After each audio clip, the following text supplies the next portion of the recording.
오늘 우리에게 주시는 하나님의 말씀은 여호수아 24장 19절에서 25절까지의 말씀입니다. 여호수아 24장 19절부터 25절까지 말씀을 같이 보겠습니다.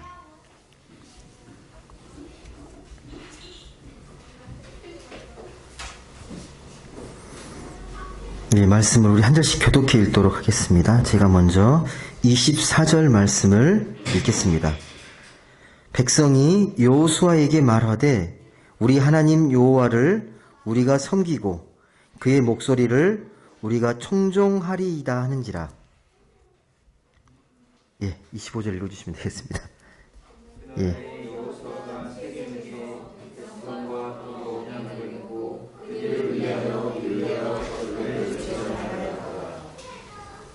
죄송합니다. 제가 잘못 읽었네요. 그래서 안 읽으셨구나. 네. 다시 읽겠습니다. 19절부터. 24절을 제가 봤지? 예. 19절 다시 읽겠습니다. 여호수아가 백성에게 이르되 너희가 여호와를 능히 섬기지 못할 것은 그가 거룩하신 하나님이시요 질투하시는 하나님이시니 너희의 잘못과 죄들을 사하지 아니하실 것임이라.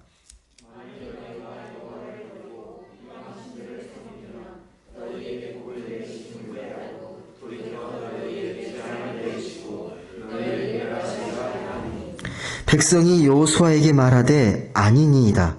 우리가 여호와를 섬기겠나이다 하는지라.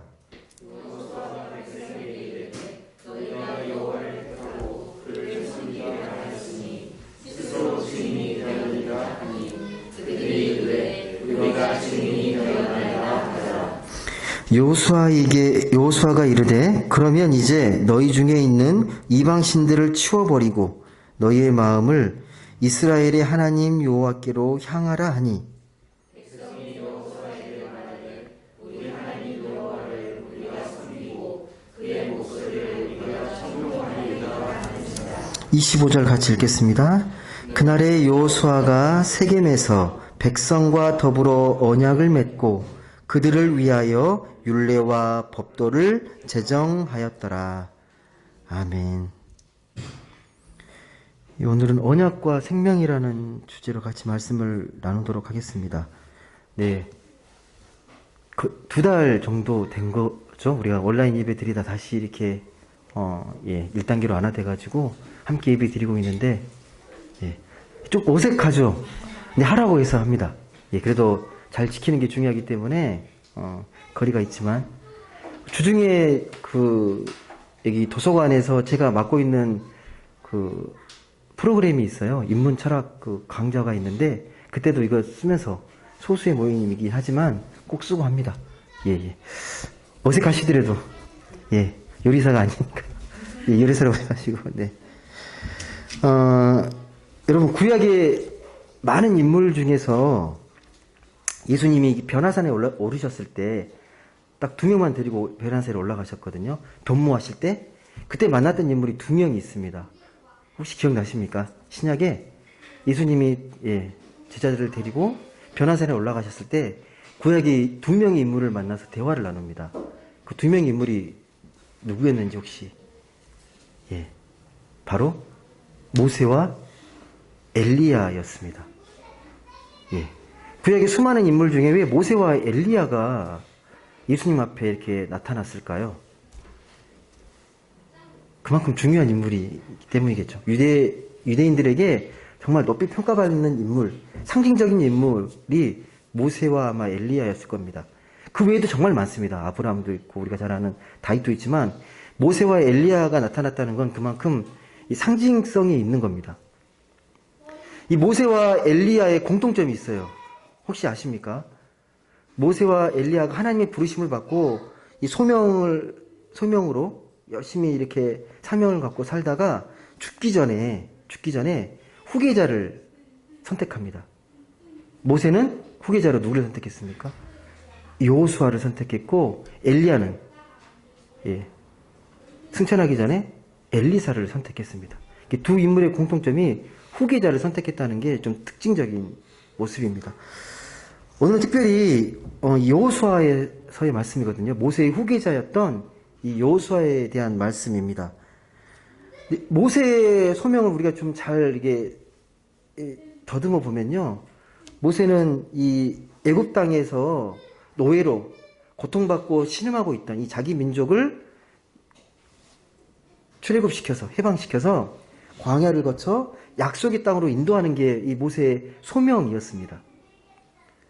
근데 모세의 소명이 완수되었다고 생각하십니까? 어떠세요? 모세가 자기 민족을 이렇게 출애굽시켜서 약속의 땅으로 인도하는 것, 이 하나님 주신 이 소명을 완수하고 죽었습니까? 완수를 못하고 죽었습니까? 어때? 그냥 아시는 대로. 자기 민족을 구해내고 약속의 땅 목전까지는 인도를 했거든요. 근데 안타깝게 이 모세는 약속의 땅을 밟지는 못합니다. 나이가 그때 120세 때 죽기 전에 약속의 땅이 건너다 보이는 이 요한 모압 동편 땅에서 그냥 약속의 땅 바라보다가 그냥 죽어요. 아쉽게 120세로 생을 마감합니다. 그러면서 자기가 못다 이룬 이 소명을 누구에게? 이 여호수아에게 맡기고 죽는 거죠. 목전까지는 인도했는데 약속의 땅을 밟지는 못했습니다. 모세의 바람대로 여호수아는 이제 후계자가 되어가지고요, 충실하게 자기에게 맡겨진 소명을 잘 감당합니다.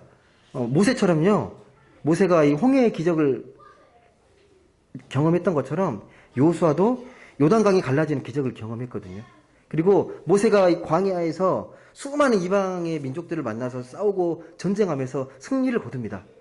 여호수아도 똑같이 가나안 땅에 들어가기 전에 수많은 이방의 족속들을 만나서 전쟁하고 싸워서 이깁니다. 여리고성을 점령하고 아이성을 점령해서 계속해서 이렇게 약속을 이루어 갑니다. 드디어 꿈에 그리던 약속의 땅, 이 가나안 땅에 입성하게 됩니다. 네, 여러분 꼭 기억하실 게 뭐냐면요, 우리가 뭔가의 목표를 갖고 그 목표를 이루면 그게 다 끝났다고 생각을 하잖아요. 여호수아가 이제 그 수많은 난관과 어려움을 극복하고 약속의 땅에 들어갔는데 이제부터 시작인 거예요. 그걸로 다 끝난 게 아니에요. 가나안 땅 들어가면 이제 뭐 낭만이 펼쳐지고 모든 것들이 다 탄탄대로가 아니라 그 땅에 딱 들어가는 순간 수많은 또 어려움들이 기다리고 있습니다. 이미 그 땅은 이방 민족들이 살고 있는 땅이에요. 그러니까 처음 들어갔을 때 그들과 동거하면서 경쟁해야 했습니다. 더군다나 그 땅은 이 농경 문화권이었거든요. 농사를 짓고 있는 민족이 족속이었기 때문에 이 이스라엘보다 훨씬 문명도 발달하고 생활 수준도 훨씬 좋았습니다. 떠돌아다니는 이 유목 민족에 비하면 훨씬 살기도 좋고 문명이 높았습니다. 무슨 말이냐면, 그러니까 약속의 땅에 하나님께서 들어가게 하셨는데 그걸로 끝나는 게 아니라 이제부터 진짜로 믿음의 뿌리를 내리고 믿음의 자녀답게 잘 살아내는 게 더 중요한 문제가 된다는 겁니다. 그래서 실제적으로요, 이 여호수아가 이 가나안 땅을 정복하고 나서 지파별로 이제 분배해서 들어가는데요, 정말 그 이후로 더 어려운 문제들이 정말 많았습니다. 그들과 경쟁하고 또 살아남고 이방의 유혹을 이겨내고 이게 어마어마한 일들이었습니다. 그래서 온전하게 이 가나안 땅에 잘 정착하고 그 땅을 온전히 정복하는 건 오랜 세월이 걸렸습니다. 들어가자마자 모든 게 끝난 게 아니었습니다. 여호수아도 이제 약속의 땅에 들어갔는데 이제 점점 이제 시간이 흐르고 세월이 흘러서 어느덧 110세가 되거든요. 110세가. 자기 이후를 준비를 또 해야 돼요. 모세, 여호수아, 또 자기 사후 후에 자기 민족이 어떻게 될지에 대해서 이제 기도하기 시작합니다. 하나님 어떻게 하면 좋겠습니까? 그래서 하나님의 말씀대로 이스라엘의 모든 지파의 대표들을 이제 불러 모읍니다. 마지막에 유언과 같은 말씀하려고 지파를 다 불러내는데 그 불러냈던 장소가 어디였냐면 세겜 땅입니다. 세겜이 여러분 어떤 땅으로 알고 있나요? 굳이 세겜에 불렀을까요? 지명이니까 그냥 쉽게 지나칠 수 있는데 이 세겜 땅은요, 하나님이 아브라함에게 처음으로 약속의 땅을 줄 거라고 약속했던 땅이에요. 그 땅은. 그리고 야곱은 이 베델로 가기 전에 거기에서 모든 우상을 버리겠다고 결단했던 곳입니다. 그러니까 이 세겜에 올라오는 순간에 그 땅을 보면서 첫 조상이었던 아브라함의 그 약속을 기억해내는 거예요. 그 장소가. 그 의미가 있어요. 이게 어떤 장소에서 어떤 말씀을 선포하느냐는 매우 중요한 의미가 있습니다. 그래서 12지파를 불러 모으고 이야기를 합니다. 그게 24장 1절에 나와 있거든요. 누구를 불렀는지 구체적으로 한번 보시겠습니까? 여호수아 24장 1절 말씀. 네, 제가 읽어드리겠습니다. 여호수아가 이스라엘의 모든 지파를 세겜에 모으고 이스라엘 장로들과 그들의 수령들과 재판장들과 관리들을 부르매 그들이 하나님 앞에 나와 선지라. 그러니까 지금으로 보면요, 나라를 대표할 사람 다 불러 모은 거예요. 뭐 도지사, 뭐 장관, 뭐 국무총리, 대표할 만한 사람들 다 불러 모은 거죠. 그런데 이 말씀 보시면요, 이렇게 다 이 공동체가 모여 있는데 그 특징을 한마디로 그들이 하나님 앞에 나와 섰다라고 이야기를 합니다.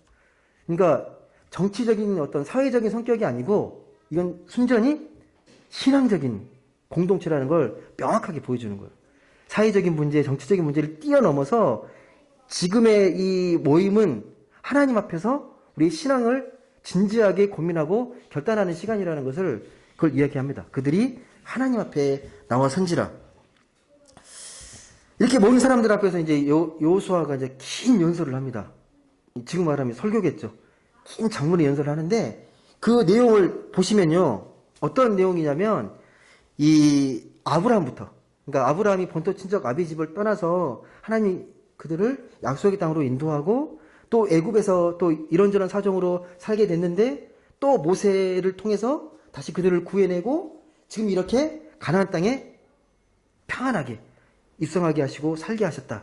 이 과정을 쭉 이야기하면서 이 모든 것들은 바로 하나님의 인도하심의 그 섭리의 역사라는 것을 이야기합니다. 우리가 지금까지 이렇게 은혜롭게 이렇게 인도되고 평안히 살게 되었던 건 모두 하나님의 인도하심의 역사다. 하나님의 도우심이다. 그걸 명확하게 이야기합니다. 내용을 정리하면 그래요. 그리고 나서 이제 중요한 말을 던지는 거죠. 그런 하나님이신데 너희 이제 어떻게 하겠냐?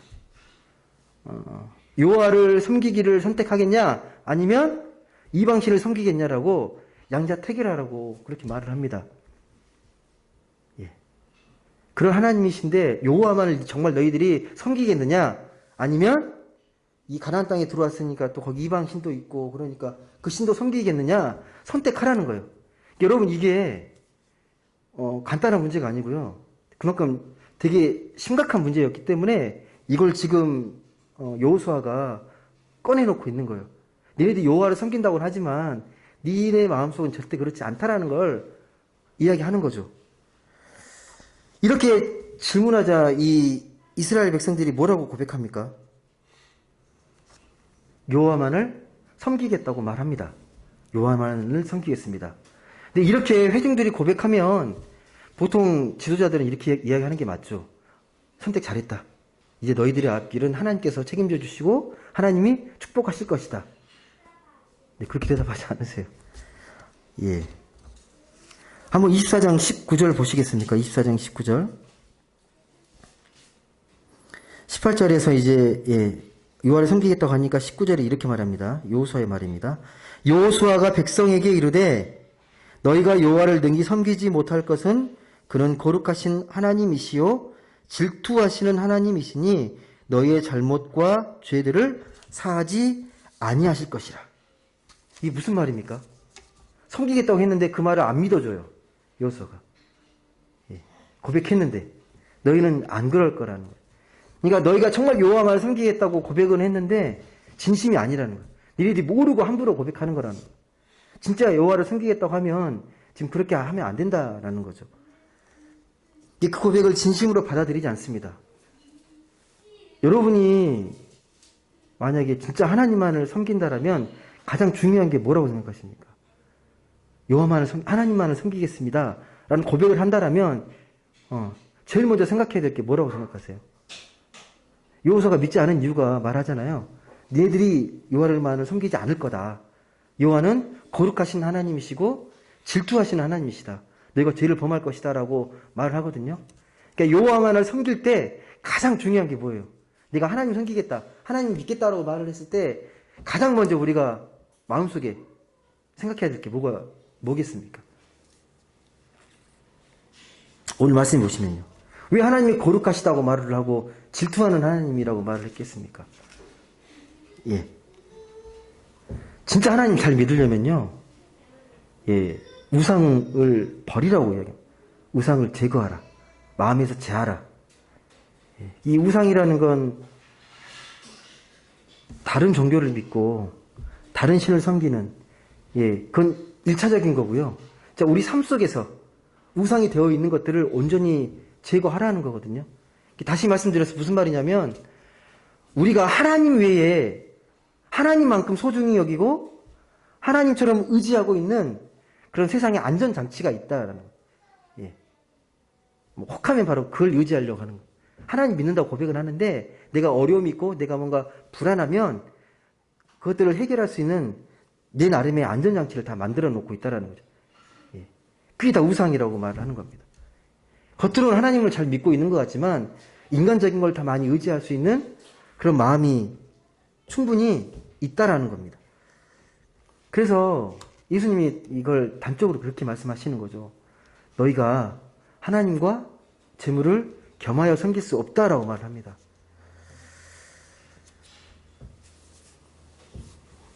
여러분, 하나님만 믿는 거 정말 쉬우세요? 어려우세요? 정말 저는 하나님만 섬깁니다. 어떤 어려움이 있어도 하나님께, 하나님만 의지하고 살아갑니다. 여하튼 간에 지금 여호수아는요, 이스라엘 백성들이 고백은 하나님만을 믿겠다고 섬기겠다고 고백하지만 실패할 걸 미리 예견하는 거거든요. 실제로 그랬잖아요. 가나안에서요, 예, 이스라엘 백성은 우상 숭배의 역사였습니다. 예, 그걸 미리 다 예견한 거죠. 선지자들도 구약에서요, 가장 많이 경고하는 게 다른 게 아니에요. 우상 숭배를 경고합니다. 우상을 섬기지 말라고. 예. 예, 그러면서 아무튼 너희들이 섬기지 못하는 더 근본적인 이유를 두 가지로 이야기하는 거죠. 하나님이 거룩하신 분이시고 하나님은 질투하는 분이시기 때문에. 이 거룩하다는 말은 워낙 많이 들으셨을 텐데 이 거룩하다의 히브리어 원어는 카도시입니다. 구별됨. 예, 구별됨의 뜻이거든요. 우리가 성도라고 부르는 것도요. 세상의 사람들과 이 구별되었기 때문에 성도라고 부르는 거거든요. 거룩한 무리. 예, 세상과 다른 무리라고 해서 성도라고 부릅니다. 우리가 또 그래서 겉모양을 갖고 이제 이 성도라고 나누는 게 아니라 우리 영혼의 구별이죠. 우리 영성의 구별. 우리 믿는 사람들은 믿는 모양이 다르고 삶의 모양이 다르다는 거죠. 그래서 하나님이 거룩하다라는 말은요, 우리와는 전적으로 다른 존재라는 거예요. 전적으로 다르다. 예. 우리가 세상 사람과 다르듯이 하나님과 우리는 또 다른 차원이에요. 그게 하나님이 거룩하다는 거예요. 예. 여러분, 우리는요, 세상과 이 대상을 인식할 때, 주어진 시간 속에서 공간적인 것으로 인식하거든요. 시간과 공간 안에서 그것을 인식을 합니다. 그래서 우리가 눈에 보여지는 것을 갖고 사람이다, 책상이다, 나무다, 꽃이다 이름을 붙이잖아요. 세상에다가 다 붙입니다. 동물이다, 식물이다, 여기 사자도 호랑이다. 그 붙이는 것들을 보면요, 다 분류하는 겁니다. 분류하고 이걸 범주화 시켜가지고 그렇게 사물을 인식해요. 이건 책상, 이게 책들이고, 이것들은 사람들이고, 동물들이고, 범주화 시키거든요. 근데 하나님은 그렇게 인식될 수 있는 분이 아닙니다. 근데 우리는 그렇게 인식하기 때문에요, 그런 생각을 갖고 있으면 하나님을 믿기도 어렵고, 이해하기도 어려워요. 그런 차원의 것이 아니기 때문에, 하나님은. 예. 그래서 사람들은 하나님을 믿고는 싶은데, 눈에 보이지 않기 때문에 자꾸 되묻는 게 그런 거죠. 보여주면 믿겠다. 하나님 어떤 분이신지 보여주면 믿겠다. 라고 말을 하는 거죠. 그래서 늘 하나님을 우리가 생각하고 인식하는 수준을 자꾸 끌어내려요. 눈에 보이고 잡히고 만지는 그런 구체적인 대상으로 하나님을 자꾸 인식하려고 끌어내립니다. 그게 구체적으로 뭐예요? 그게 형상으로 만든 우상이에요. 눈에 보이는 신, 눈에 보이는 것으로. 그래야 안심이 되거든요. 눈에 보이지 않으면 뭔가 불안하기 때문에 자꾸 눈에 보이고 만지고 인식할 수 있는 것으로 신을 끌어내리려고 합니다. 또 우리가 살아가면서 어떤 정치적인 이념이나 신념, 사상, 교리까지도 다 역사적인 맥락을 통해서 만들어진 건데 그걸 절대화시킵니다. 예. 변하지 않는 진리인 것처럼. 예. 그게 태극기 지표로 나타나고요. 그게 정광훈 목사 현상으로 나타납니다. 하나를 절대화시켜서. 예. 이 모든 것들이 하나님을 왜곡하고 오해하는 일들이에요. 하나님 절대 그렇게 인식되시 있는 분이 절대 아닙니다. 근데 이런 역사가요, 이스라엘 역사 안에서 끊임없이 벌어졌습니다. 우리가 잘 아는 이 중세 십자군 전쟁이 그렇잖아요. 하나님의 이름으로 성전이라 그랬어요. 하나님의 이름으로. 대적들, 원수들을 다 물리치고 다 멸절시키겠다. 그래서 전쟁하는 상대방 나라는 무조건 다 원수의 나라일 뿐만 아니라 악마의 나라예요. 이게 다 진멸시켜야 되는 거예요. 다 정말 잔인하게 다 죽였습니다. 예. 근데 정말 그게 하나님의 뜻이라고 믿었을 거예요. 따르는 사람들은. 이게 상대방은 무조건 악마가 되는 거죠. 그래서 이 여호수아가 당시에 이 이스라엘 백성들에게 너희가 여호와를 능히 섬기지 못할 것이다. 이 말씀은요, 오늘 우리에게도 동일하게 적용될 수 있는 말씀입니다. 진지하게 고민하지 않으면 똑같은 우를 범할 수 있습니다. 여러분, 이게 하나님은 거룩하시다라는 뜻입니다. 또 한 가지가 하나님은 질투하시는 하나님이라고 말씀합니다. 혹시 이걸 어떻게 여러분 이해하고 계십니까? 질투하시는 하나님? 좀 뭔가 불편하지 않으세요? 그렇게 전능하시고 완전하신 분이 사람에게 질투를 한다는 건 좀 뭔가 어색하고요. 뭔가 부족하게 여겨집니다. 예. 아닌가요? 야, 하나님. 예. 원래 질투는 어떨 때 하는 거예요, 질투는요? 질투 그러면 여러분 어떨 때 질투를 합니까? 보통 남녀 그 삼각관계 있을 때 그때 질투하잖아요. 내가 좋아하는 사람을 있는데 누군가 더 좋아하면 막 질투하고 막 그러잖아요. 이게 질투거든요. 근데 하나님 그렇게 질투하신다는 거잖아요. 예. 이 질투라는 말이 십계명에도 나와요. 하나님이 질투하시는 하나님이시다. 여기뿐만 아니라 그 표현들이 나옵니다. 이걸 좀 더 여러분이 잘 이해하시기 위해서 혹시 여러분은 질투를 언제 느껴보셨어요? 질투해보신 적 있죠? 언제? 누구에게 한번 해보셨습니까? 어쩔 때 질투의 감정이 이렇게 올라오시던가요? 어쩔 때? 어쩔 때죠? 네. 관심 없는 사람한테 질투를 느끼십니까? 그러니까 뭔가 그래도 애정이 있고 관심 있는 사람에게 하는 게 질투 아닌가요? 그래서 질투라는 말이요, 되게 부정적인 뉘앙스를 갖고 있긴 한데 상대방에 대한 그 열정이 담겨 있어요. 이 질투라는 말이요. 사랑하기 때문에 불같은 마음이거든요. 질투. 그러니까 하나님이 질투하신다는 이 표현은요, 우리에게 매우 특별한 의미가 있습니다. 우리를 향해서 질투하시는 하나님이란 이 성경적 표현은 깊이 생각해 보면요, 특별한 의미가 담겨 있어요. 하나님은 어떤 분이십니까? 하나님은 생명이십니다. 우리의 생명은 그로부터 우리가 얻고 구원을 얻을 수 있습니다. 생명의 원천이잖아요. 하나님은. 근데 그런 하나님으로부터 질투를 받는다? 이건 하나님부터 멀어진다는 의미거든요. 이건 생명으로부터 멀어지는 거고 생명의 상실을 의미하는 거예요. 하나님 질투하신다는 의미는 그런 의미입니다. 하나님의 질투로 하나님 없는 상태가 되면 이거 점점점 생명에서 멀어지는 거예요. 그런 존재가 되면요. 정말 아끼고 사랑하는데 질투하시기 때문에 우리가 하나님을 경외할 수 있고 두려워할 수 있습니다.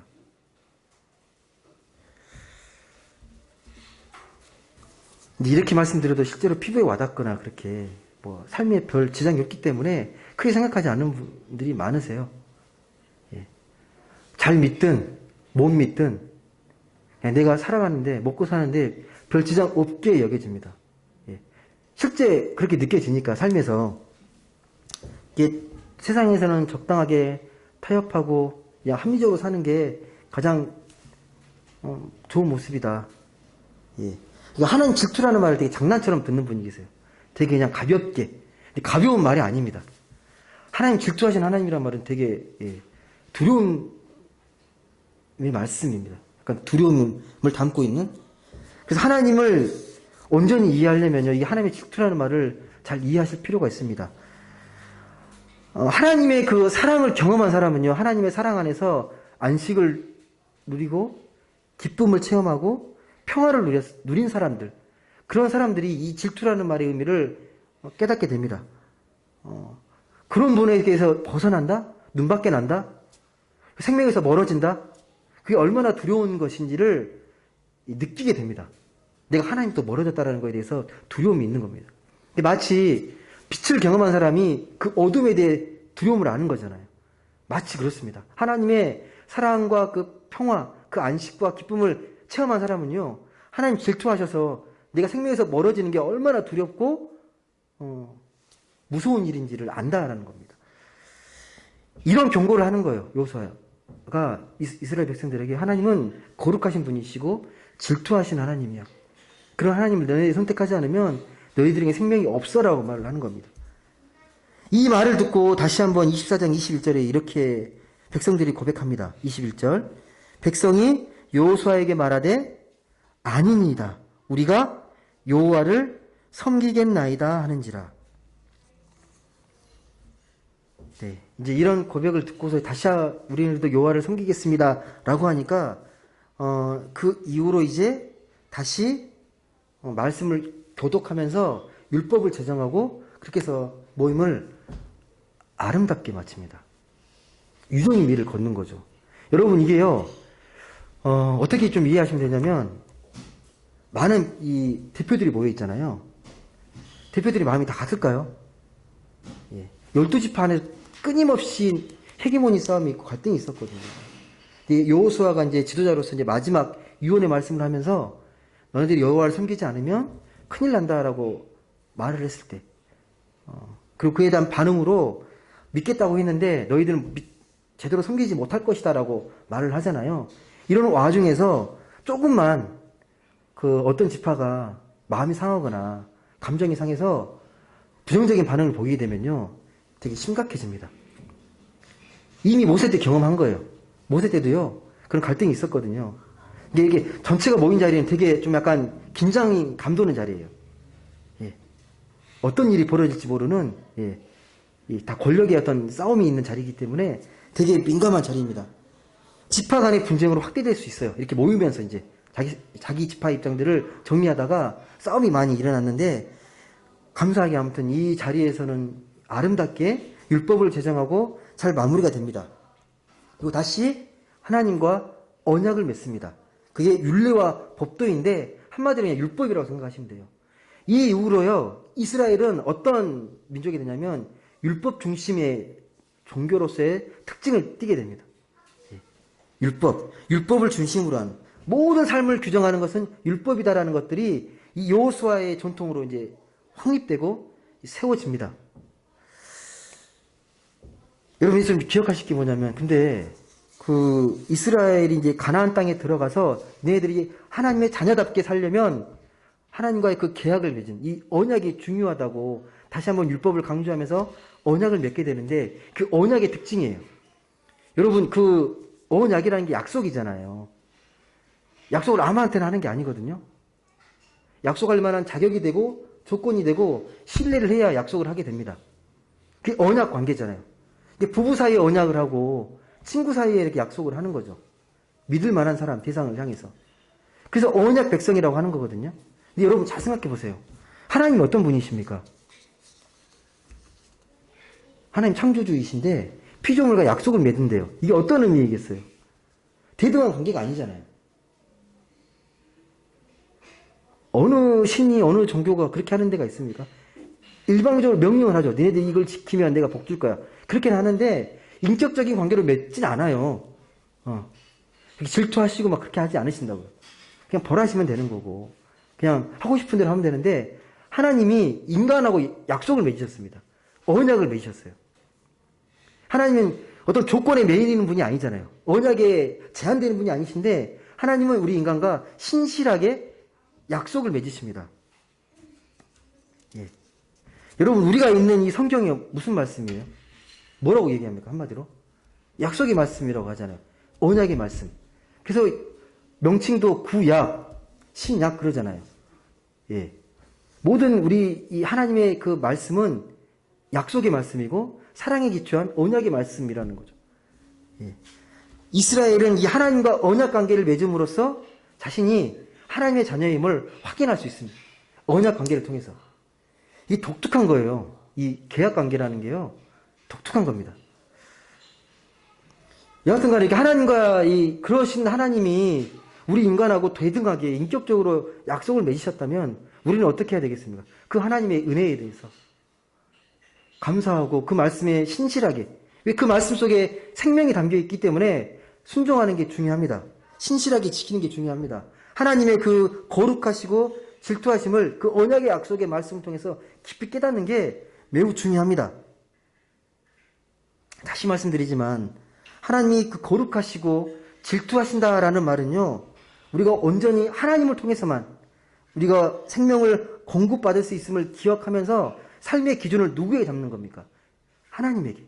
하나님이 말씀하신 그 언약의 말씀의 기초에서 살겠다라고 결단하고 선택하는 겁니다. 이게 바로 하나님과 언약을 맺는다는 이 참된 의미입니다.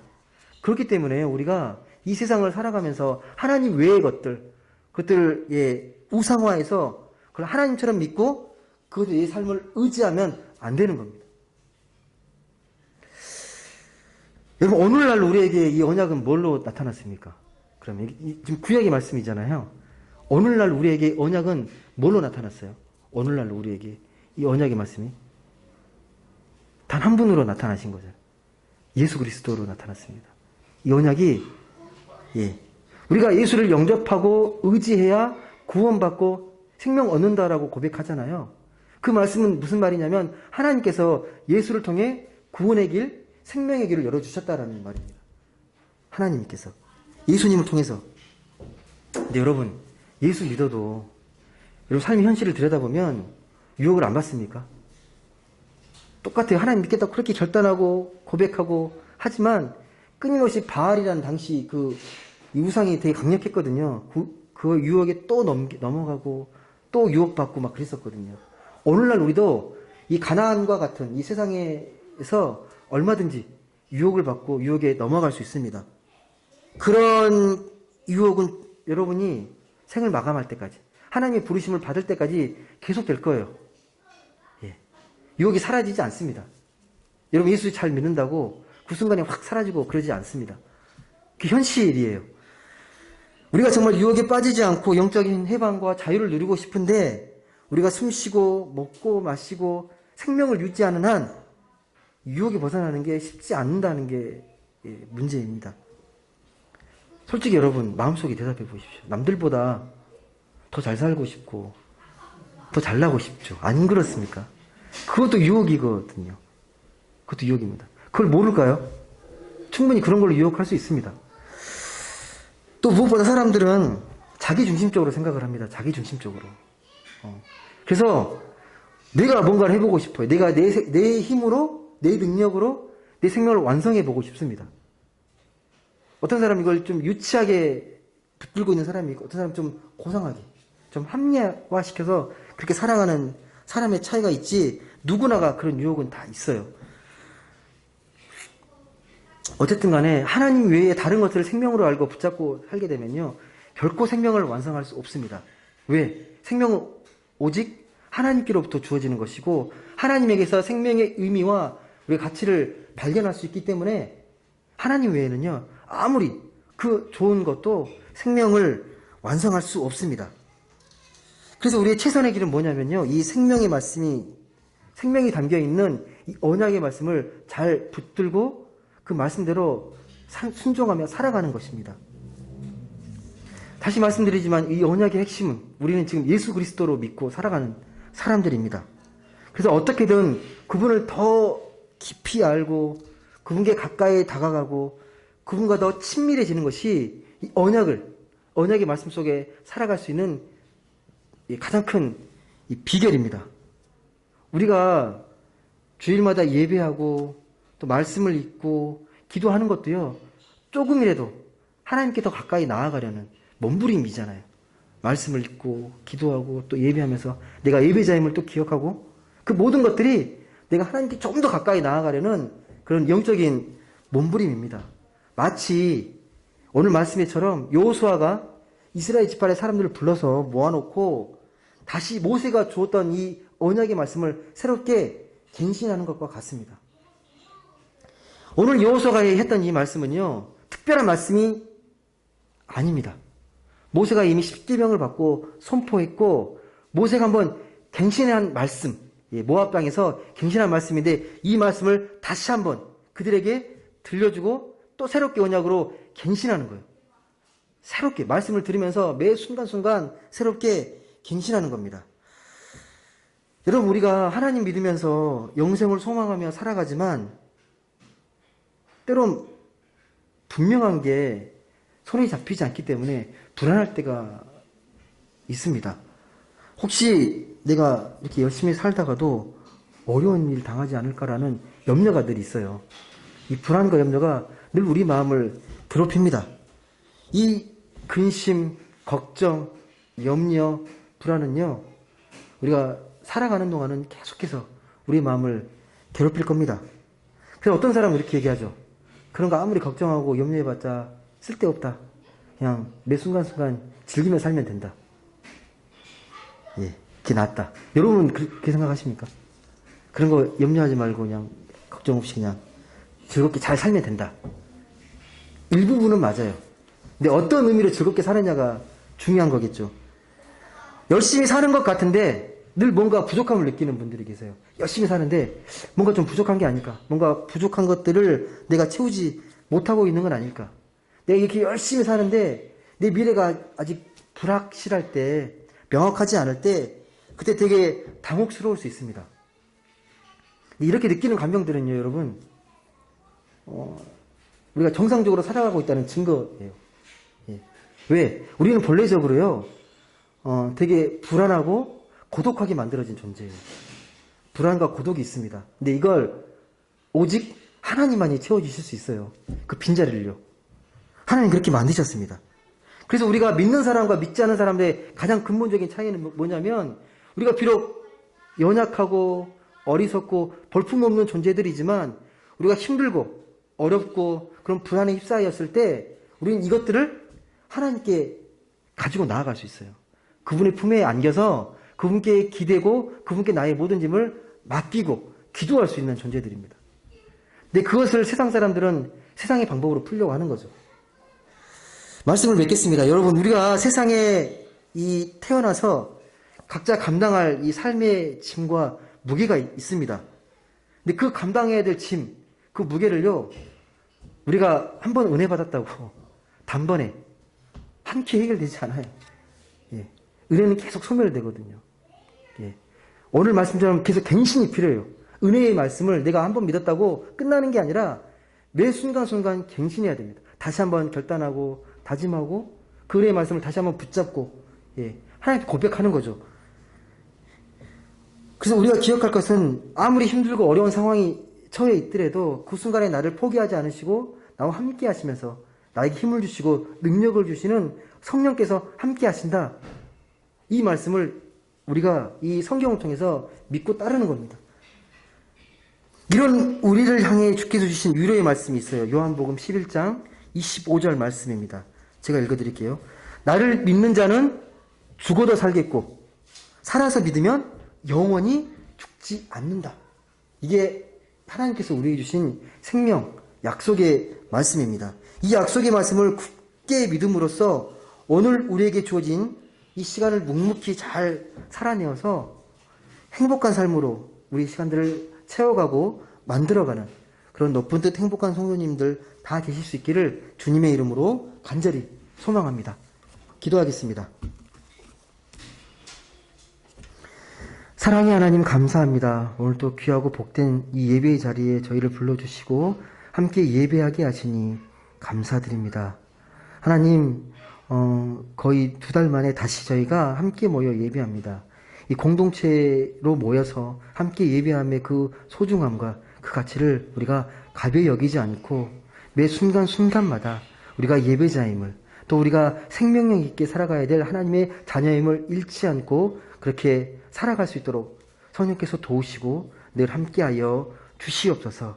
은혜의 말씀을 늘 새롭게 기억하고 갱신하여서 우리가 삶의 자리에서 강하고 강건하게 그 말씀을 실천하면서 이 땅 가운데 하나님의 뜻 안에서 행복한 삶을 이루어가고 만들어가는 우리 모두가 되게 하여 주옵소서. 감사드리며 사랑이 많으신 예수님의 이름으로 기도드립니다. 아멘.